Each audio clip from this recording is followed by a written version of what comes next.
He had 6 girlfriends, a penthouse full of secrets, and a heart he thought money could buy loyalty for. Kelly was the one he was building a future with. Shine was the one he barely noticed at all, until a single brutal truth about the other 5 changed everything he thought he knew about love. Some hearts are loud enough to demand attention.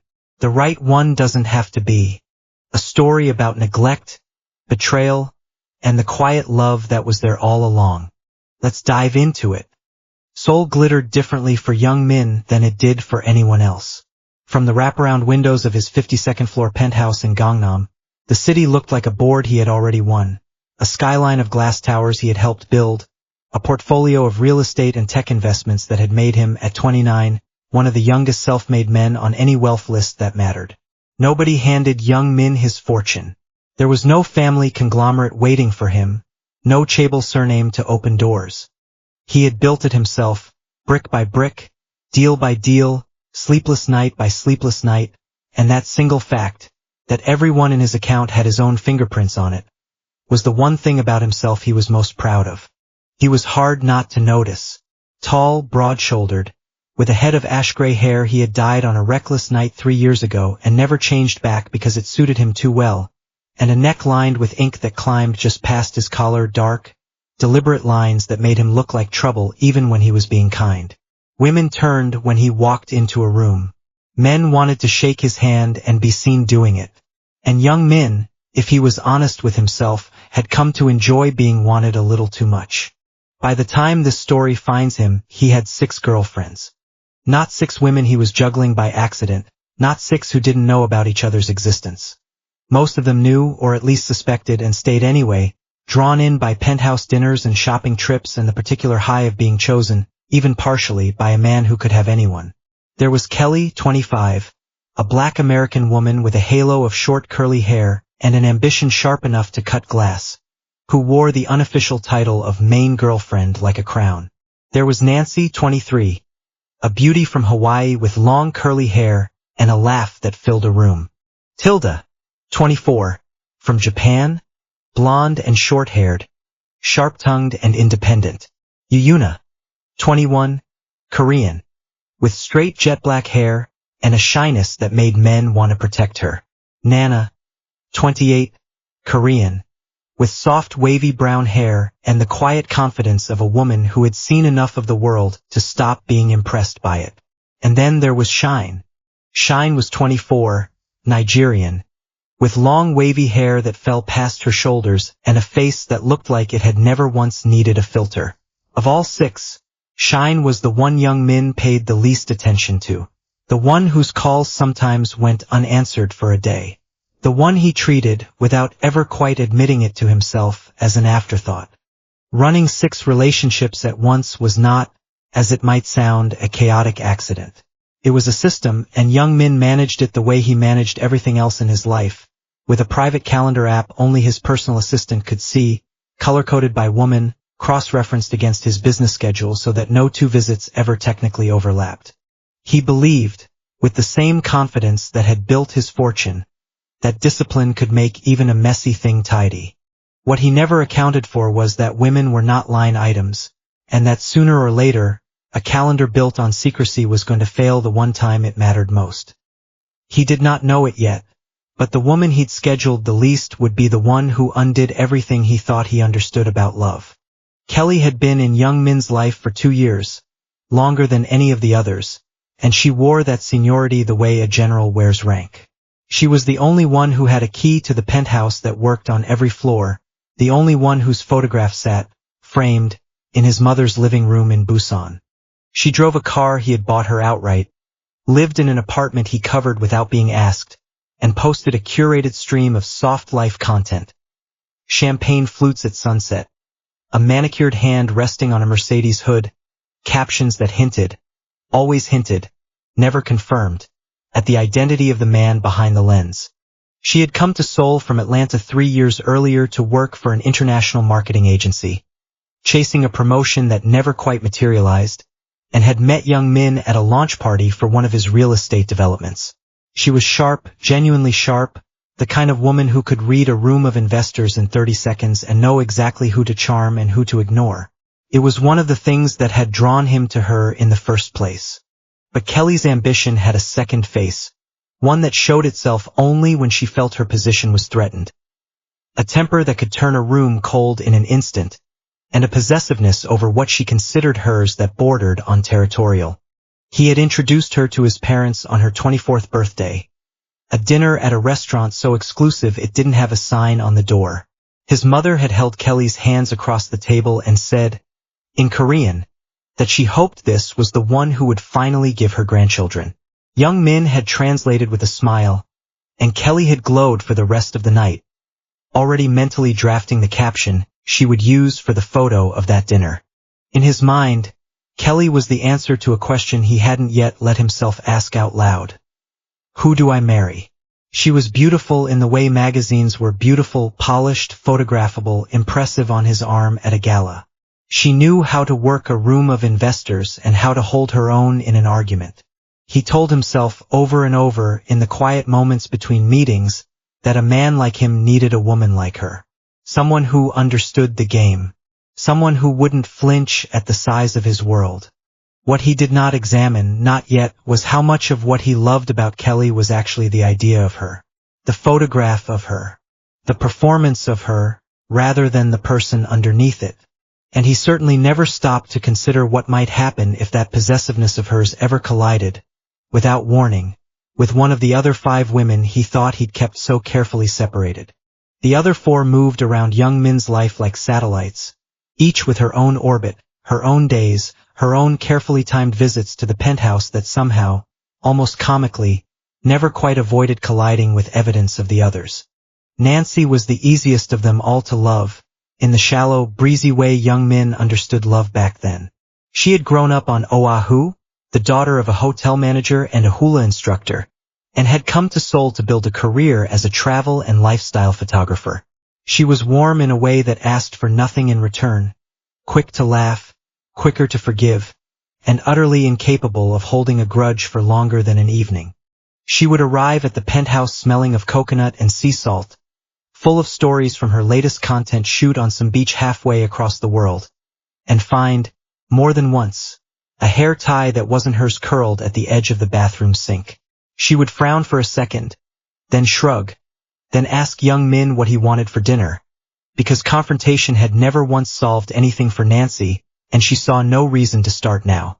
Tilda, sharp-eyed and unbothered, would spot an unfamiliar perfume bottle on the dresser and simply raise an eyebrow, saying nothing, because she had her own secrets and her own arrangements and did not believe, on principle, in putting all her eggs in one basket.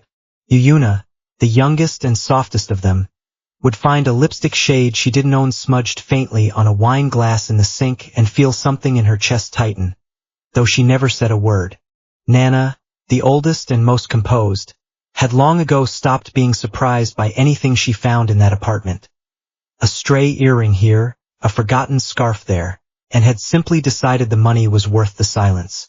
They all knew, in the way people know things they'd rather not examine too closely, that young Min was not a faithful man.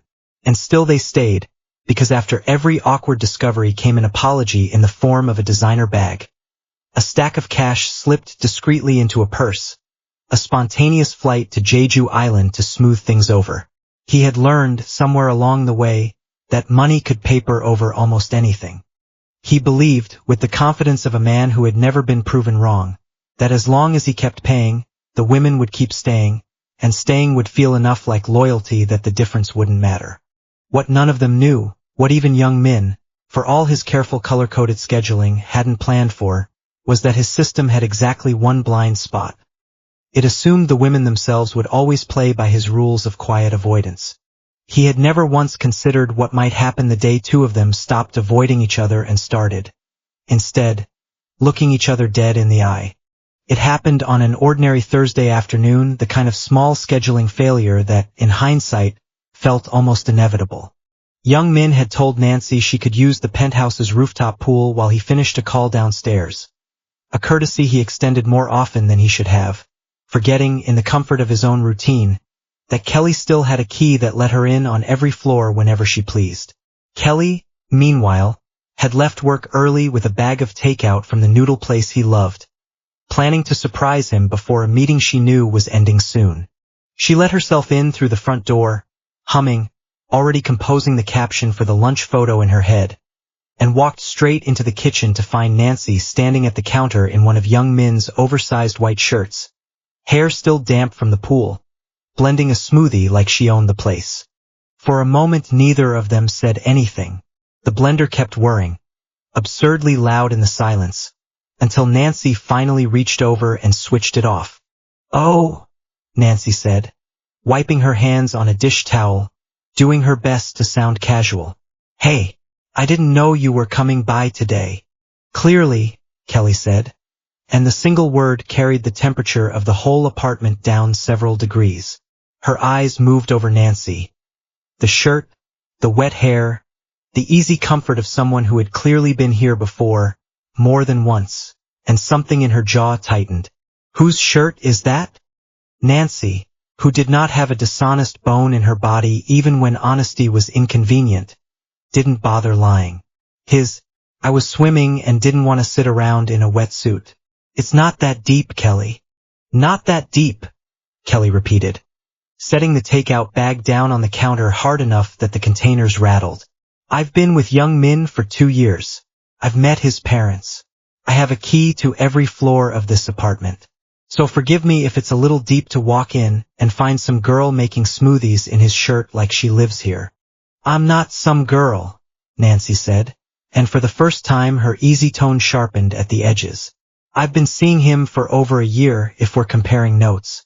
He's taken me to Jeju twice. I don't need your permission to be in this kitchen." "You think a trip to Jeju means something?" Kelly's laugh came out short and humorless. "He's taken all of you somewhere. That's not a relationship, sweetheart.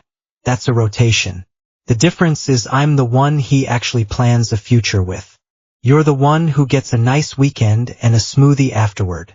The words landed exactly as cruelly as Kelly intended them to, and for a second something flickered across Nancy's face. Hurt, quickly buried under the easygoing mask she wore for the world. "Wow," she said quietly. "You really think that ring you don't even have yet makes you better than the rest of us? That's actually kind of sad. At least I'm not delusional about what I am to him." "No," Nancy shot back. "You're just the one who's willing to pretend the hardest. I've seen your posts, Kelly. Champagne, sunsets, little hints about your man. You're not proud of him. You're proud of what people think he makes you." That landed harder than Kelly expected, and she opened her mouth to fire back something worse when the front door clicked and Young Min walked in. Tie loosened, phone still in his hand, stopping cold in the doorway at the sight of both of them standing on opposite sides of his kitchen island like two boxers between rounds. "What's going on?" he said carefully, though the tightness in both women's faces already answered the question for him. "Ask your girlfriend," Kelly said, arms crossed. "Or should I say, one of them?" Young Min felt something cold drop through his chest. Not guilt, exactly, not yet, but the first thin crack in the belief that his careful system could hold forever. He did what he had always done in moments like this, he smoothed it over. He told Kelly, gently but firmly, that Nancy was a friend from a past business collaboration who occasionally used the pool, an explanation so thin it wouldn't have survived a second question, and he was relieved, in a way he wasn't proud of, that Kelly's anger was aimed more at Nancy than at him. He walked Nancy out quietly through the side door a few minutes later, murmuring an apology she accepted with a tight, hurt little smile, and then spent the rest of the evening reassuring Kelly, over and over, that she was the only one who mattered. It was a lie, and some small, honest part of him knew it even as he said it. But it was easier in that moment than the truth. He told himself the collision had been a rare mistake, a scheduling failure he'd simply have to manage more carefully going forward. He did not yet understand that it was the first loose thread in a sweater that was about to come apart entirely, or that Nancy would carry the sting of Kelly's words far longer than either of them realized. Of the 6, Shine asked for the least and gave the most, and it was precisely because of this that Young Min paid her the least attention of all. She was building something of her own, a small online fashion label she ran out of a rented studio space in Itaewon, sourcing fabric, sketching designs late into the night, replying to customer messages herself because she couldn't yet afford to hire anyone to do it for her. She didn't ask Young Min for money, rarely asked him for anything at all, and when she visited the penthouse, which was not often, because he rarely made the effort to invite her, she never sat idle waiting to be entertained. She would find his refrigerator half empty and quietly restock it before he even noticed it had been bare. She would notice a loose cabinet hinge and fix it herself rather than mention it. She watered the single sad fern he kept on his balcony and had long assumed was dead. Once, she found his dry cleaning receipts scattered across his desk in a chaos of paper and simply organized them into a folder, unasked, unthanked, because that was who she was, a woman who moved through the world doing good quietly the way some people breathe. It drove him crazy in a way he couldn't name. He had been with plenty of beautiful women, women who knew how to demand attention and get it. Shine demanded nothing, and somehow that unsettled him more than any demand could have. There was something almost unbearable about being cared for by someone who wanted nothing in return, because it forced him to confront the fact that with everyone else, care had always come with a price tag attached, his or theirs. He treated her with a strange, contradictory nonchalance. Polite, even gentle when they were together, but distracted, absent, easy to postpone. He would tell himself he'd call her back later and then forget for 2 days. He would promise to attend her studio's small pop-up showcase and then send a bouquet instead, with an apology and a transfer of cash that he assumed would smooth things over the way it always did with the others. She would thank him for the flowers and never mention the cash, and something about that, the fact that the money seemed to mean nothing to her at all, needled at him in a way he refused to look at too closely. It never once occurred to him that Shine wasn't staying for the money. It never occurred to him to wonder why she was staying at all. Young Min had not always been this man. He had grown up in a modest 2-room apartment in Incheon, raised by a single mother who worked 2 jobs and never once complained where he could hear it.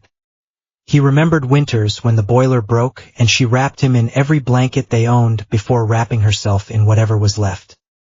He remembered promising himself at 14, standing in line at a public bathhouse because their own hot water had been cut off, that he would never let a person he loved shiver through a Korean winter again.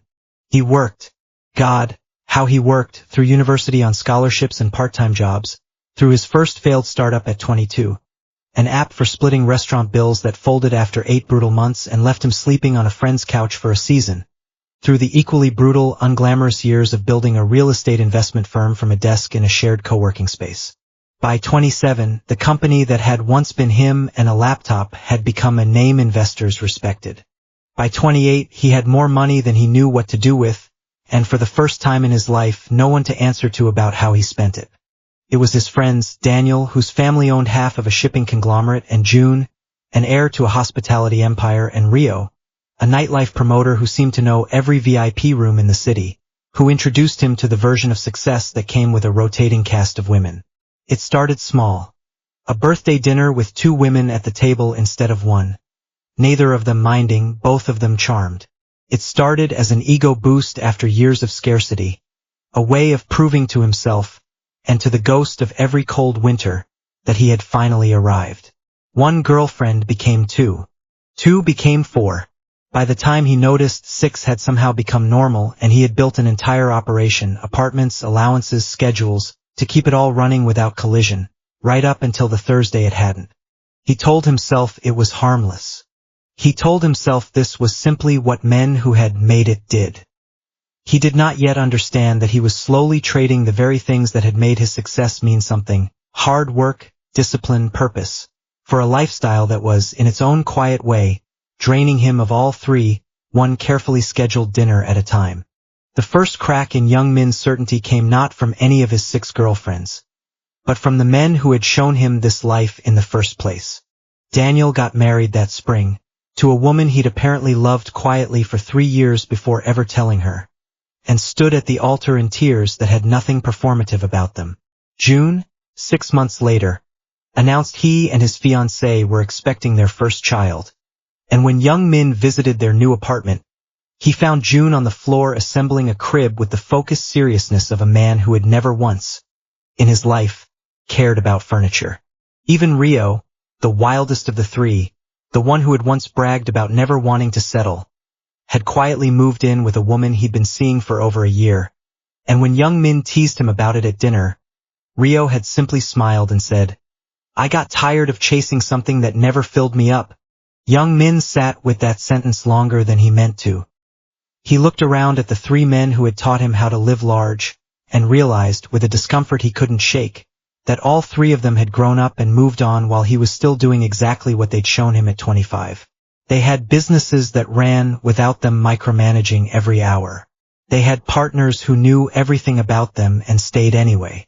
They had, in a word, peace, and young Min, for all his houses and cars and 6 beautiful women, realized he had none.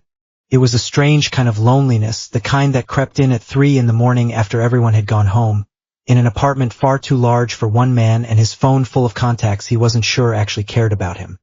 He thought, more than once in those weeks, about the tight, humiliated look on Kelly's face in his kitchen, and the hurt one on Nancy's, and realized that he had engineered a life in which he could make 2 good women feel small in the same afternoon and still come home to nothing but silence. Reality, when it finally arrived, did not announce itself with a bang. It arrived quietly at a crib assembly party, in the shape of the men who used to be exactly like him. If anyone had earned the right to say something to young Min, it was Ariam. They had grown up 2 floors apart in that same Incheon building, had shared instant noodles on nights when neither family had much else, had known each other since before either of them understood what wealth or its absence even meant. Ariam had watched young Min build his empire from nothing, had celebrated every milestone with him, and had also watched, with growing unease, as success rewired something in him that scarcity never had. She confronted him one night at his penthouse, not long after the incident in his kitchen had made its way back to her through the city's small, gossiping circles. "You had 2 of them fighting over you in your own kitchen," she said flatly, sitting across from him on the sofa he'd bought for 18 million won and barely ever used for actual conversation. "And your solution was to lie to one of them and sneak the other one out the side door. Do you hear yourself?" He had laughed it off at first, the way he laughed off most things that got too close to true. "I handled it, Ariam. Nobody got hurt.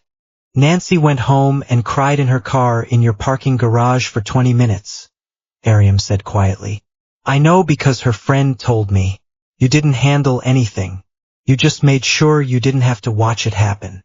You keep 6 girlfriends and you still call me at 2 a.m. because you can't sleep," she went on before he could deflect again.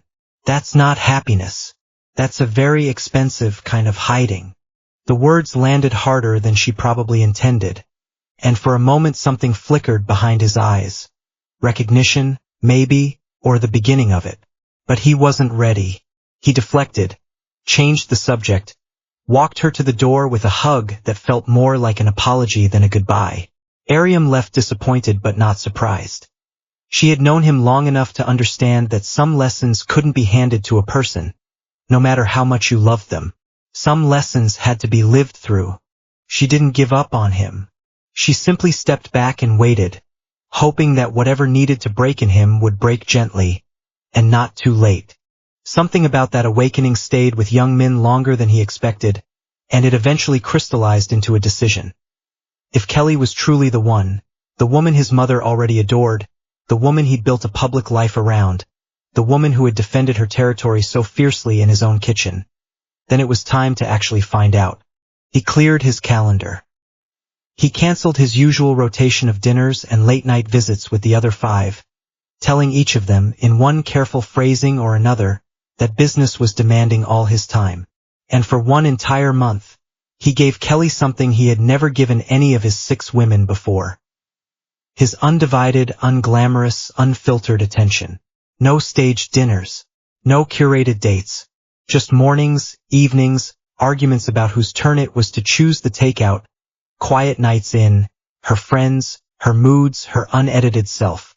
"I want to know what it's actually like to build a life with you," he told her on the first night of the month, and Kelly had smiled the practice smile she used for cameras, not quite realizing that this time there was no camera at all. For the first week, it was everything he'd hoped it would be.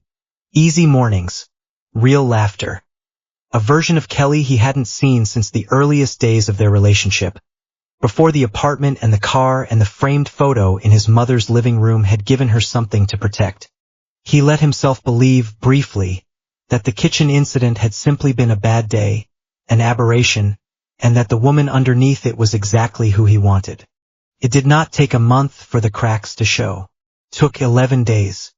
He noticed it first at a restaurant, when Kelly snapped at a server over a delayed order in a tone so sharp it made the people at the next table turn. He noticed it again when her friends came over and the entire conversation orbited around brands, followers, and which of their acquaintances had landed the wealthiest man that season, as if love were simply a market to be won. He noticed it when she asked him, casually, almost as a joke but not quite, whether he'd consider a bigger ring than the one she'd seen on a mutual friend's hand, not because she loved the friend's ring, but because she couldn't stand the idea of anyone outshining her. One evening, half joking, he brought up the kitchen incident, curious whether time had softened her view of it. Kelly's face hardened instantly. "You want to know the truth?" she said. "I'm not even mad at her anymore. I'm mad that you made me find out that way. 2 years, young Min. I earned the right to not have to fight some Hawaiian pool girl for my own boyfriend in my own kitchen." It was, he realized slowly, the closest she'd come to admitting hurt. And even then, it was wrapped so tightly in wounded pride that he couldn't find the real feeling underneath it. The turning point came on day 19, during a quiet argument that started over something small. He'd asked her to help him proofread an email to an investor, and ended with her saying coldly, "I didn't sign up to be your assistant, young Min. I signed up to be seen with you." He sat with that sentence the way he'd sat with Rio's, except this one didn't land as an awakening. It landed as a verdict. Over the following days he watched her more closely, not with suspicion but with the clear eyes of a man no longer distracted by performance. He saw how she treated waitstaff when she thought he wasn't paying attention. He saw how every outing, even the private ones, seemed engineered for a photograph.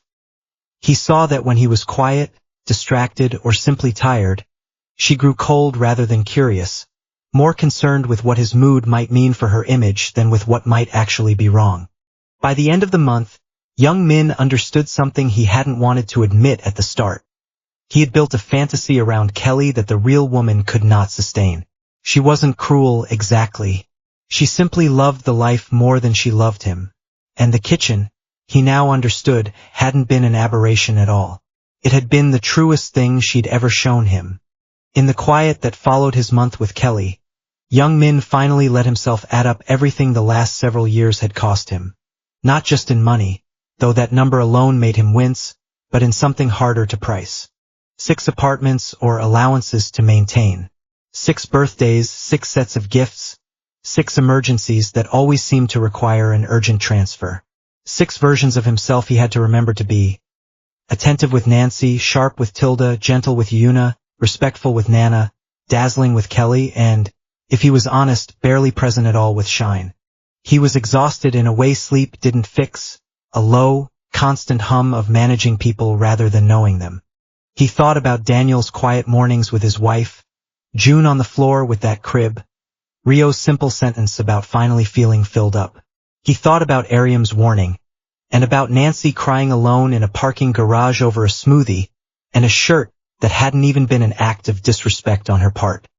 He thought, with a discomfort that had been building for months, that he had mistaken the presence of many women for the presence of love, when in fact it had only ever been the presence of noise. He had believed, without ever quite saying it out loud, that money would keep women faithful, that as long as the transfers cleared and the gifts kept coming, loyalty would follow automatically, the way interest accrues on a savings account. He was beginning to understand, slowly and expensively, that this had been the central miscalculation of his adult life. Women, it turned out, wanted to be chosen, wanted attention that couldn't be wired through a bank app, wanted simply to be known, and no amount of money had ever once purchased that, not for Kelly and certainly not for the 4 women who orbited beneath her. He ended things with Kelly on a Tuesday evening, in the penthouse where 2 years of their relationship had unfolded, sitting across from her at the same dining table where his mother had once held her hands and dreamed out loud about grandchildren. "I don't think we want the same thing," he told her, as gently as the truth allowed. "I spent a month really trying to see us clearly, and I think what I found is that you love what I can give you more than you love who I actually am. And I think, somewhere along the way, I let you believe that was enough because it was easier than admitting I wasn't sure it was, either." Kelly did not cry, not at first. She stared at him with an expression that shifted, in the space of a few seconds, from disbelief to something colder. "Do you have any idea what I gave up for this?" she asked. "Do you know how many opportunities one turned down because I thought I was building something real with you? I defended you, Young Min. I stood in your kitchen and fought for my place in your life while you were somewhere downstairs on a phone call. And you're gonna sit here and tell me I loved the wrong thing?" He didn't have a good answer for that because part of what she said was true, even if the reasons underneath it weren't what she believed. He offered to help her transition. The apartment, a settlement, whatever she needed to land on her feet. And she left that night with her chin high and her eyes dry, though anyone watching closely might have noticed her hands shaking as she gathered her things. What Young Min did not yet know was that Kelly had spent 2 years building an entire online identity around their relationship. The soft life photos, the hinting captions, the persona of a woman who had won. He had just ended without meaning to not only a relationship but a brand. And brands, as he would soon learn, did not go down quietly. With Kelly gone, Young Min turned his attention, properly for the first time, to the remaining 5. He no longer trusted his own judgment about who among them was genuine, not after how thoroughly he'd misread Kelly for 2 years, and not after realizing how carelessly he'd let Nancy get caught in the crossfire of his own carelessness. So he decided, with the same methodical precision he brought to a business audit, to find out the truth rather than assume it. He asked a tech-savvy friend to help him quietly monitor the recent activity linked to each woman's phone. A decision he wasn't proud of, and one he justified to himself only because he needed clarity more than he needed comfort. He told himself it was the last dishonest thing he would ever do in the name of love. One final, uncomfortable audit before he let himself trust anyone again. He watched the results come in over the following week with a growing, sinking dread. Not because he expected loyalty from women he had never truly been loyal to himself, but because some small, hopeful part of him had wanted to be wrong about all of it. He wanted badly for at least one of them to have been real. The truth, when it arrived in pieces, and each piece landed like a small, quiet blow. Yuna, the youngest, the one who seemed almost too shy to lie, had been seen checking into a hotel downtown twice in the past month, each time meeting a man closer to her own age, a university classmate she'd apparently been involved with long before Young Min ever entered the picture.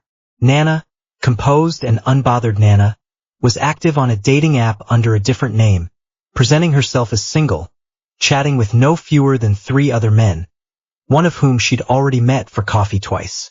Tilda, true to the philosophy she'd never bothered to hide, was still very much with her other boyfriend, a graphic designer named Renji she'd been with for over a year, treating her relationship with Young Min as exactly what she'd always called it in her own head. A comfortable, well-funded bonus, not a commitment.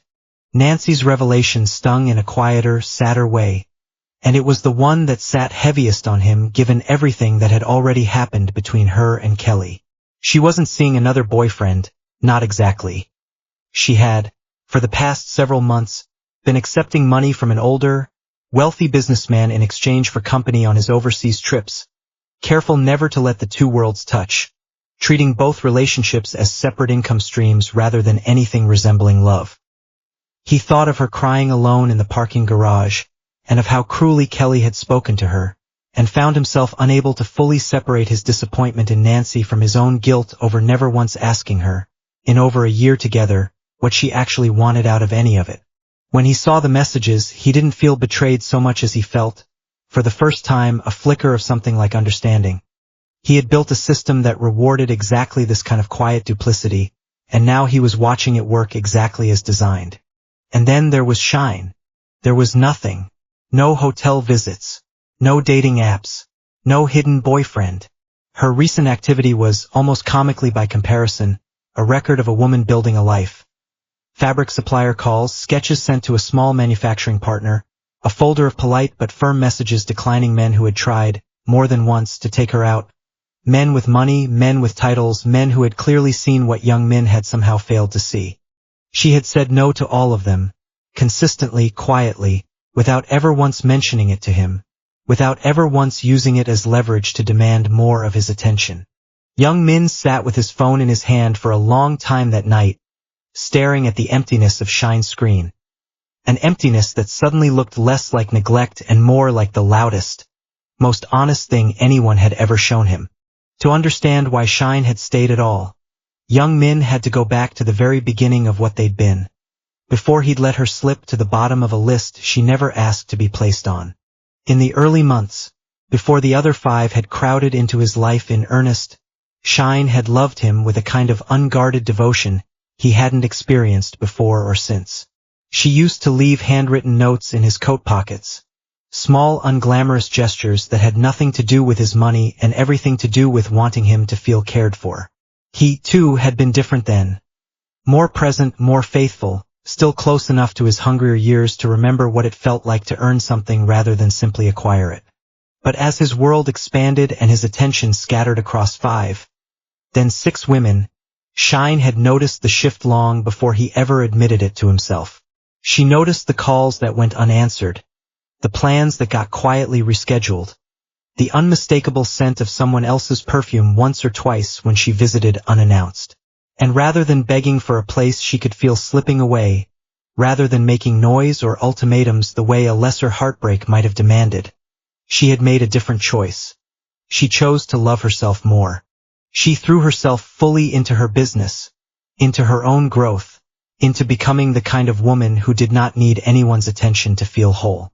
She did not stay out of desperation, and she certainly did not stay to compete with 5 other women for scraps of a man's time. She stayed, in truth, because some small, stubborn part of her heart had never fully let go of who he'd been at the beginning, and because even amid all his neglect, he had never once been unkind to her. He still, in his own distracted way, treated her with respect. He still pampered her when he did remember to show up. Thoughtful gifts, gentle words, none of the coldness he sometimes showed the others when he was tired or overwhelmed. It wasn't enough to build a relationship on, but it had been enough to keep a small ember of hope alive, quietly, patiently, without her ever demanding that it be fed. She was not waiting for him. She had made her peace with that a long time ago, but she had also never quite closed the door. One by one, over the course of a single difficult week, young Min ended things with Nancy, Tilda, Yuna, and Nana. Nancy was the hardest, and not only because of the money. He found himself apologizing for more than just the breakup. For the kitchen, for Kelly's words, for never once asking what she actually wanted. "I should have protected you that day," he told her, and Nancy, to her credit, didn't pretend the apology fixed anything, but she accepted it with a small, tired nod. She cried real tears, tried briefly to explain the arrangement with the older businessman, and in the end simply said, "I think I was trying to build security out of you because I never believed you'd actually choose just one of us. Turns out I was right, just not in the way I meant." He helped her financially one final time, not as an apology but as a clean, dignified ending, and wished her well, meaning it more than he expected to. Tilda took it with the same unbothered composure she brought to everything, shrugging as though he'd simply cancelled a dinner reservation rather than a relationship. "Honestly," she said, gathering her bag, "I think we both know this was never going to be the real thing for either of us." She was, if anything, a little relieved to no longer have to keep 2 calendars straight. Yuna cried, though not, young Min suspected, entirely over him. More over being caught, over the shame of it, over the awkward unraveling of a secret she'd worked hard to keep. She apologized in a small voice and left quickly, and he found himself hoping, genuinely, that she and her university boyfriend would find something real together, something that didn't require hiding. Nana was quieter, more dignified about it, offering a brief, clipped apology before admitting, almost as an afterthought, that she'd never really believed monogamy was realistic for a man in his position anyway. a small, telling confession about how she justified her own choices all along. By the end of that week, Young Min's phone was quieter than it had been in years. For the first time in a long time, the silence didn't scare him. It felt instead like room to breathe. It was Shine who occupied his thoughts most in that newfound quiet, though she had no idea yet that anything had changed at all. He started small.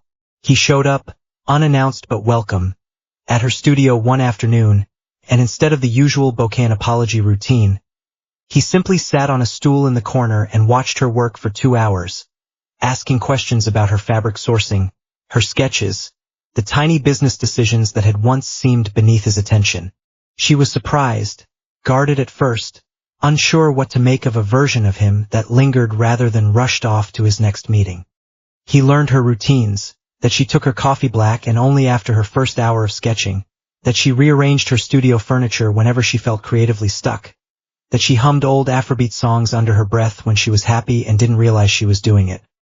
He apologized, plainly and without excuses, for how thoroughly he'd overlooked her. "You never once asked me to see you," he told her one evening, sitting across from her on the small worn sofa in her studio. "And that should have made me see you faster, not slower. I got that backward for a long time." She was careful with him at first, and he didn't blame her for it. "I'm not interested in being the 7th version of something that already failed 6 times. She told him plainly one evening, and he'd nodded, understanding for the first time how the whole arrangement must have looked from where she stood, watching from the edges while women with louder demands got all his attention. "I'm not asking you to be anything," he said. "I'm asking for the chance to actually show up, and to let you decide from there whether it's worth anything." Their relationship, when it finally began in earnest, looked nothing like the chaos of the 6-woman rotation he'd left behind. There was no performance in it, no urgency, no need to manage or maintain. Just an unhurried, honest kind of closeness that grew a little more each week. They sat in comfortable silence. They argued occasionally and resolved it plainly without theatrics.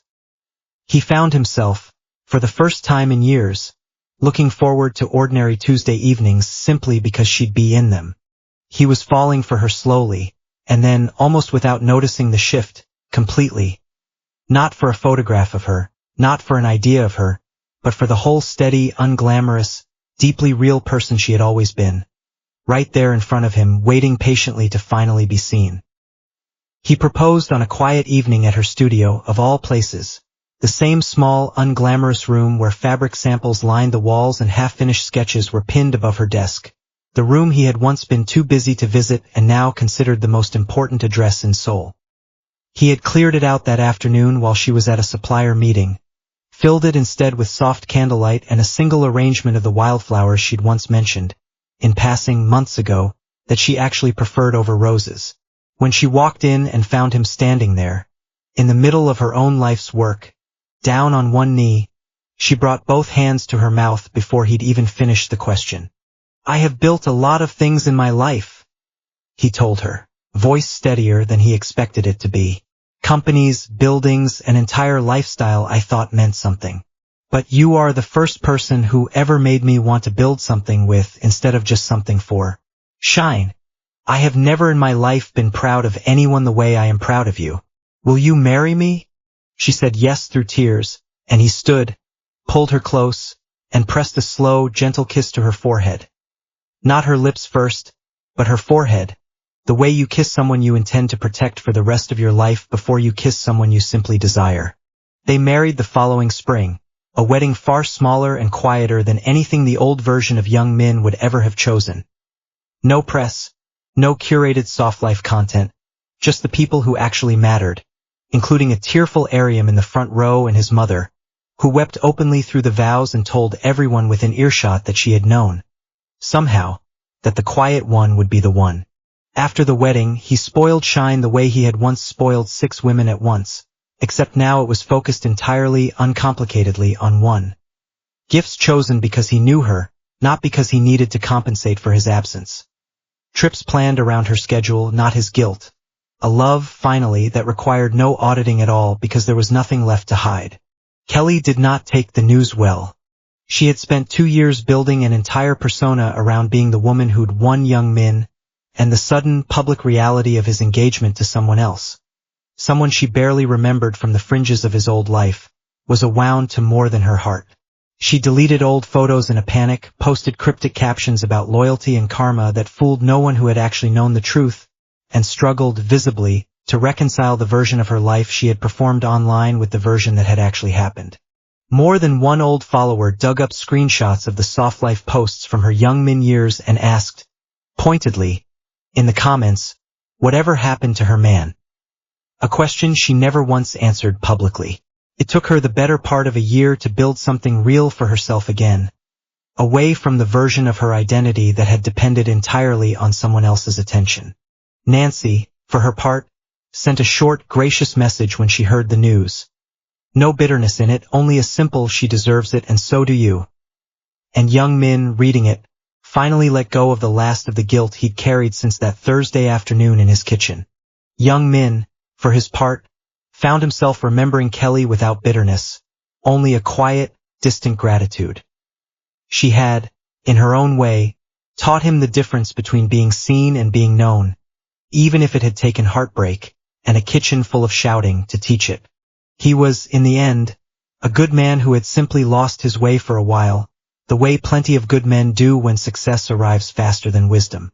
What mattered, in the end, was not that he had once kept 6 girlfriends and drained himself trying to manage them all, but that he had been willing, when it counted, to look honestly at himself, to listen eventually, to the people who loved him enough to tell him the truth and to change.